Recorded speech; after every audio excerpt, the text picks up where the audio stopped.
Sigamos conversando un poco acerca de las chapas de rozamiento que les prometí que las tendría terminadas el sábado, pero no alcancé a hacerlas y las terminé hoy.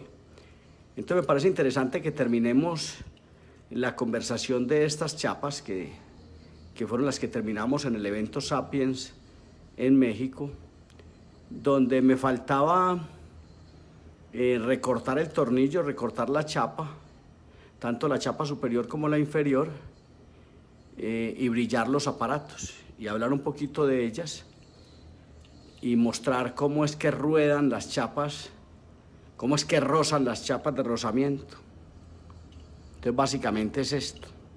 Decíamos en la reunión pasada que las chapas buscaban promover el contacto incisal ideal de 1 milímetro de overjet por 1 milímetro de overbay, que buscaban promover esto y que comenzaban un estímulo metálico en las chapas que redundaría posteriormente en un estímulo cristálico en los bordes incisales, que para construirlas requeríamos de este vidriecillo, un cubreobjetos, que poníamos y que tenía la responsabilidad no solo de nivelar, sino de levantar 5 grados la chapa con respecto al plano oclusal y ante todo darle una nivelación especial, pero que además de eso debíamos de dejar tal vez 2 milímetros descubiertos los bordes incisales o 1,5 milímetros para que la segunda chapa, la chapa inferior, promoviera el desarrollo hacia adelante y atajara y terminar atajando atajando la mandíbula, y promoviendo este contacto incisal de 1 milímetro. Entonces, y que obviamente no habría ningún contacto posterior. Los que han seguido mi trabajo, los que han estado presentes en mi trabajo de ortopedia odoncia, saben que las chapas allá en el fondo pues tienen una ligera separación posterior que se consigue, después se lo enseñaré, cerrando el articulador de una manera especial, que en nuestro caso no será articulador, sino que será esta platina incisiva en la que se construirán y que se han traído aquí mediante una mordida constructiva que se está perpetuando en esta platina básicamente para la construcción del aparato mediante el método directo mordida constructiva, que es esta platina. Pero me parecía interesante mostrar, por ejemplo, este caso, estas chapas que también se terminaron en producción, donde de repente había un ejemplo interesante, cómo recoger la platina, cómo recoger el plano oclusal de este paciente. Recuerden que les he dicho a mis estudiantes que tienen que trabajar con estos vidrios, que esto es condición fundamental, tanto el cubreobjetos como el portaobjetos.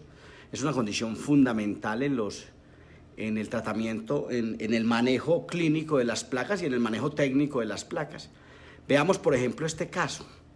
Este caso es posible que alguien venga y ponga, apoyado en estos dientes, ponga el vidriecillo de esta manera, apoyado en los dientes, lo ponga de esta manera. ¿Cierto? Que podría ser que quedó muy bien puesto, observen esto.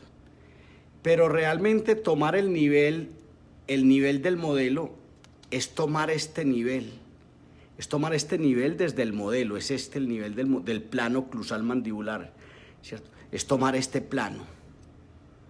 Es saber tomar este plano para que haya un verdadero equilibrio, porque, como les decía, ante esta estrechez transversal es posible que alguien se detenga demasiado a buscar por qué razón estos dientes están de esta manera, porque muchas veces los dientes no descienden, a veces nos distraemos demasiado en esto. Hombre, aquí lo que pasa es que hay una compresión transversal, una compresión transversal que hace que estos dientes no puedan alojarse de ideal manera. Y por consiguiente estos dientes terminan adoptando esta posición que podría confundir a cualquier observador, ¿cierto? La observación es un proceso interpretativo del cerebro humano capaz de captar meramente aspectos parciales de los hechos y que básicamente se funda en unos referenciales de trabajo, en unos referenciales. Usted maneja por grandes autopistas a altas velocidades sencillamente porque tiene unas líneas de unos cordones y una berma y una línea central que son las que le permiten pasear su carro, desplazar su carro a altas velocidades por esos referenciales. De hecho, la teoría de gravitación universal no es más que el cálculo diferencial y la caída de los graves, que no es más que referenciales. Newton tomó la teoría, tomó los astros para presentar su teoría, pero en esencia todo es un referencial. Yo, por ejemplo, me indigno, me deja triste, me confunde a veces cómo un técnico puede construir un aparato sin recortar sus modelos. Yo definitivamente no logro todavía entender eso. Yo les digo a mis estudiantes cuando estoy trabajando por ahí, que si a mí alguien me exigiera y me dijera, hombre, yo le pago el triple de lo que vale su aparato si usted me lo construye sin recortar los modelos, yo le diría, hombre, yo necesito mucho esa plata que usted me está ofreciendo, pero le confieso que no voy a ser capaz, yo no soy capaz de hacerlo, no me va a quedar bueno, no me va a quedar en equilibrio. Entonces esos referenciales es importante que los tengamos presentes, porque de otra manera estas chapas de rozamiento o cualquier aparato, el Frankel, el Bionator, todos esos aparatos que usted conoce, no podrían tener estas nivelaciones y mucho menos este concepto tan espacial que manejamos en la ortopedia odoncia, en los nuevos métodos de la ortopedia maxilar, en la ortopedia de este siglo, en las chapas de rozamiento, en el PAMED propioceptivo, en el PAMED propioceptivo, por ejemplo, la nivelación de este PAMED. Ahora, recordemos que una cosa es el PAMED propioceptivo, esto es un PAMED propioceptivo, esto es un PAMED propioceptivo. Esto es una chapa superior, que es distinto, esto es una chapa superior, y esto es una chapa inferior. Esto es importante que lo tengamos presente porque yo a veces veo que todos nos confundimos con esto y que decimos, hombre, pero las chapas, el PAMED, las chapas de rozamiento son un concepto, estas dos platinas de acero son un concepto, llaman chapas con ese, plural, son chapas de rozamiento, se rozan una contra la otra. ¿Qué es lo que estamos disertando ahora? Esto es un PAMED propioceptivo, esto no necesita sino es un plano anterior. PAMED es una sigla de plano anterior metálico y básicamente lo que busca es producir una excitación eléctrica en unos bordes incisales, en una mandíbula de una mordida profunda, de una gran mordida profunda. A veces veo que esta mordida profunda, que este plano vertical es como ignorado. Yo veo que muchos casos clínicos son terminados con ortodoncia, con una perfecta alineación, pero que en torno a lo vertical parece ser como que no nos enteramos que aquí hay un overbite del 70% y que esta mandíbula no va a poder excursionar lateralmente.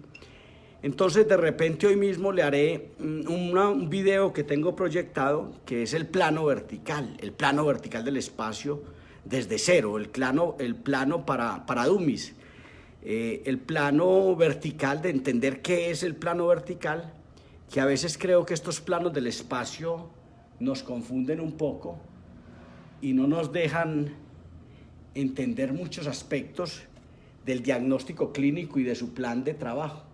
Entonces de repente nos reunimos estos días, hoy mismo, para que hablemos del plano vertical, pero sigamos adelante. Entonces una cosa es el PAMED propioceptivo, con este radio, y otra distinta son las chapas de rozamiento.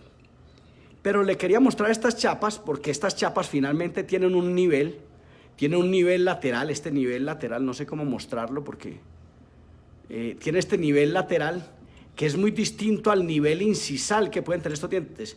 Este caso, ahora recordemos que este dientecito está quebrado, asumamos que estaba de la altura de este, que es un central, y que aquí sencillamente no va a caber un lateral, como tampoco ocupo este lateral que tuvo que sacar el hombro por este lado, y sencillamente aquí hay una estrechez transversal importante. Pero lo que pretende este aparato, este método terapéutico, estos dos aparatos que conforman un conjunto bimaxilar, de aparatos monomaxilares, lo que busca es no permitir el contacto oclusal y por consiguiente desprogramar la oclusión, desprogramar la mandíbula, borrar ese engrama neural y fomentar la dinámica que no tiene esta mandíbula. De hecho, lo que busca este aparato es fomentar esa dinámica, mover esa musculatura que se encuentra quieta, que se encuentra sin desarrollo, Porque finalmente en el atrapamiento mandibular que habita este paciente, no le es posible, permítame un segundo, yo saco este aparato acá. En el atrapamiento mandibular que habita este paciente no le es posible hacer el frote lateral, hacer la masticación de los alimentos. Es decir, esta mordida profunda lo tiene en un atrapamiento que no lo deja hacer el frote lateral. Es ese caso de la mordida profunda, de ese plano vertical que trataremos hoy en la tarde, que es fundamental entenderlo. Entonces, lo que estamos haciendo es, mientras este par de placas con tornillo transversal, aquí tiene un tornillo, mientras este par de placas con tornillo transversal expansiona las arcadas dentales, paulatinamente, lentamente, con estímulos ultrasensibles, con una activación cada 15 días, mínimo cada 10 días, con una activación de cada 10 días de estas dos placas, mientras esas placas mientras esas placas transversales expansionan, el rozamiento de estas chapas que no permiten el contacto oclusal fortalecerá la dinámica mandibular. Y en la medida en que desprogramemos, expansionemos, es decir, cambiamos el tamaño de este recibidor de la mandíbula. Esto es un recibidor, esta maxila es un recibidor de la mandíbula que la recibirá y dependiendo de cómo la reciba, adoptará la posibilidad de venirse adelante o venirse atrás. Entonces, en esa medida en que cambiemos el recibidor de la mandíbula tendrá un desplazamiento más hacia un equilibrio. Este paciente es un paciente clase 1. Entonces, en la medida en que este paciente logremos el desarrollo transversal artificialmente mediante estas placas y una activación lenta, que repercutirá en un desarrollo alveolar, no en una inclinación de dientes en su alvéolo. Atiéndanme eso que lo hablo mucho. O sea, no es que las placas activas, como dice la literatura, inclinen los dientes en su alvéolo. Los que inclinan los dientes en su alvéolo son los protocolos de activación indebidos que nos han enseñado algunos profesores. Las activaciones de los tornillos no pueden hacerse con intervalos menores a 10 días. ¿Cierto? Y son 10 días porque tengamos muy poco tiempo, porque de otra manera podríamos esperar 15 días para hacer la activación. Se trata de hacer un estímulo y usar el diente como transductor para que produzca un fortalecimiento o desarrollo del cuerpo alveolar y se dé el desarrollo esquelético por consiguiente en el hueso basal. Entonces son estímulos leves lo que vamos a conseguir y básicamente es esto, son unas chapas de rozamiento. Estos son las chapas de rozamiento. Estos son dos tornillos transversales sin sin arco vestibular de Holley que venimos muy casados con él. Alguien me preguntaba estos días que por qué no el arco vestibular de Holley. Estos días voy a hacer un video para mostrar por qué es que no debemos de poner un arco vestibular en una placa donde pretendemos expansionar y que no pretendemos tumbar la premaxila. Ahora, casi que la premaxila automáticamente, en la medida en que usted expansione, hay una remodelación elíptica que hará que esta premaxila pueda caerse, que esta premaxila se vaya cayendo. Por el contrario, usted tiene que poner acrílico con miras a que esa premaxila no se venga hacia atrás, exceptuando un paciente de división 1 con una protrusión dentoalveolar muy importante. Entonces, por aquí hemos terminado esta charla de las chapas de rozamiento, pero quiero contarle que se prepare que voy a hablarle de la dimensión vertical, de la altura facial inferior, del overbite, de la mordida profunda, de la excitación eléctrica con el PAMED propioceptivo o con la platina incisiva o con el equiplan o con muchas herramientas de orden vertical que buscan fomentar el crecimiento del cuerpo mandibular, el crecimiento vertical, el crecimiento vertical del cuerpo mandibular, tema del que hemos hablado muy poco. Entonces, de cómo fortalecer este crecimiento vertical del cuerpo mandibular que irá en su crecimiento aunado a desarrollo transversal, al desarrollo al desarrollo como tal de la mandíbula, es decir, no en el crecimiento meramente vertical, que está demostrado por Planas y por Cervera, incluso por el autor del gran concepto, el Jumping Device, que es un americano, un neoyorquino, que es Norman William Kinsey, que fue el primero que trabajó con planos de mordida. Entonces, mostrar cómo la excitación eléctrica de estos bordes incisales puede redundar en egresión o crecimiento dentoalveolar. Digo todos los días que el hueso alveolar crece y crecerá toda la vida si se le administran estímulos ultrasensibles, como nos lo demuestran recientemente los autoligados, los braques autoligados, las técnicas de autoligado, donde por esos estímulos ultrasensibles nos demuestran el desarrollo del hueso alveolar. Entonces, este desarrollo del hueso alveolar es lo que trabajaremos es lo que estudiaremos cuando estudiemos la excitación eléctrica de esta platina martensítica, de esta platina de un acero extraduro, un acero más duro, martensítico, que chocará con estos cristales y que al chocar con estos cristales fomentará en la excitación de este central y lateral de este lado, y lo mismo al otro lado, pero hablemos solo de este, en la excitación y lateral de este lado, por la conexión embrionaria de este proceso embrionario inferior derecho. Recordemos que arriba son 5 procesos, es un proceso frontonasal, donde están los caninos, es un proceso frontonasal, un proceso alveolar derecho superior e izquierdo inferior, que no tienen la misma conexión que tiene este solo proceso embrionario, la excitación eléctrica, la excitación ahora martensítica, la excitación eléctrica que nos mostró en 1880 Norman William Kinsey, que nos mostró Rolf Hodge en Alemania en 1930, que nos mostró Planas en 1960, que nos mostró Cervera en 1960 también en Madrid y Planas en Barcelona. Esta excitación eléctrica es la responsable de hacer crecer verticalmente estos dientes. Lo que vamos a demostrar, el plano que voy a tratar, perdónenme que estoy un poquito enredado, el plano que voy a tratar posiblemente en un rato, acerca de cómo conseguir el desarrollo vertical de esta mandíbula, que no es solo desarrollo vertical, porque no existen entidades biológicas que se desarrollen unidimensionalmente, excepto que estén encriptadas en un tubo y que se produzca el desarrollo vertical, pero en general las estructuras biológicas, todas las estructuras biológicas no crecen unidimensionalmente, crecen multidimensionalmente. Más aún en el estudio de esta platina, donde se está fortaleciendo la dinámica mandibular, donde está produciendo una excitación eléctrica martensítica que va a redundar en el desarrollo o crecimiento vertical de este proceso alveolar. Tema que a veces nos toma por sorpresa, que crea muchas polémicas, pero que está demostrado tal vez por Kinsey en 1880, porque el Jumping Device, el saltador de mordida, no era más que una platina todavía en vulcanita, es decir, casi plástica, casi caucho.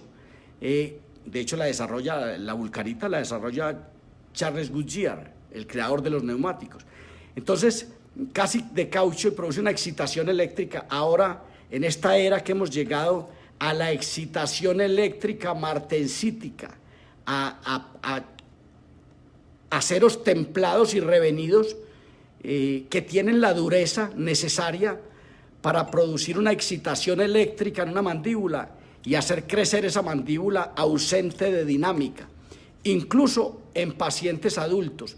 El PAMED propioceptivo es una platina de acero que nace para tratar maloclusiones infantiles, para tratar mandíbulas distales quedadas transversalmente,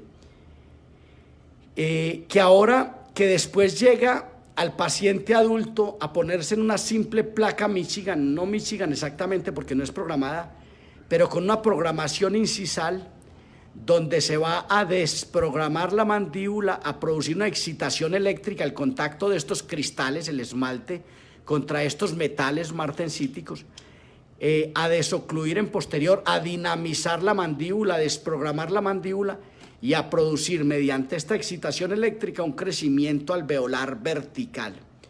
De eso es que vamos a hablar, pero vamos a hacer una charla para dummies en un ratico, de entender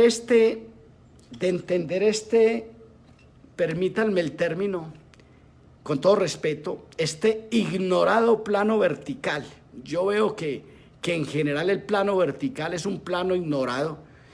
Todos decimos en el tratamiento ortopédico, bueno, ¿cuánto adelantamos la mandíbula? Adelantémosla hasta, o avancemos hasta.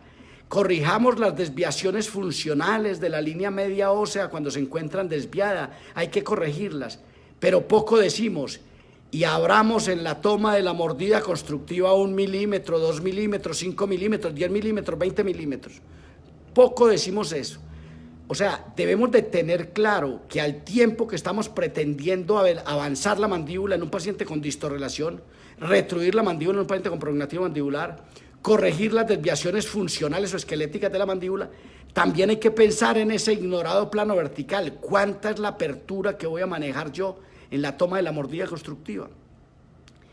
Y eso parece que no está muy claro. Entonces, por eso me atrevo a llamarlo el ignorado plano vertical. De hecho, para finiquitar un poquito, para demostrar un poquito lo que estoy diciendo, le diré que se ven diariamente unos casos terminados hermosos, con ortodoncia, hermosos, que se presentan en libros incluso, donde parece ser que no nos preocupa que haya un overbuy del 50, del 60, del 70%. Y sea este el momento de contarle, gran parte de la recidiva de los tratamientos ortodóncicos se llama el plano vertical. Un paciente que no desprofundice, que no pueda macerar los alimentos, que no pueda recuperar, que no pueda conseguir la dinámica de la trituración de los alimentos, que se debe dar en balance. Un paciente que no logre desatraparse, que la mandíbula siga atrapada, su atrapamiento mandibular estará llamando a una enorme recidiva. Es decir, la recidiva casi que corresponde al plano vertical. Saquemos el paciente, pongámoslo a excursionar lateralmente, resolvamos el problema vertical y de repente, de la mano del problema vertical, de la resolución del problema vertical, podría venir el beneficio en los demás planos del espacio. Pero el plano vertical sigue sin tener el nivel que debería tener. Por eso voy a hablar desde él en una reunión que llamaremos el plano vertical para dummies. Desde cero, el plano vertical, qué es la dimensión vertical, qué es la altura facial inferior, qué es el overbuy, cómo es que se da el desarrollo, cómo es que fisiológicamente debe darse este desarrollo y por qué en determinadas razones un paciente puede quedarse en ese desarrollo vertical, atrapado verticalmente, sin poder hacer las excursiones laterales y por consiguiente con esa afectación de su equilibrio general integral, digo yo siempre casi psíquico. Por vuestra atención, muchas gracias, estamos en contacto, Dios les guarde.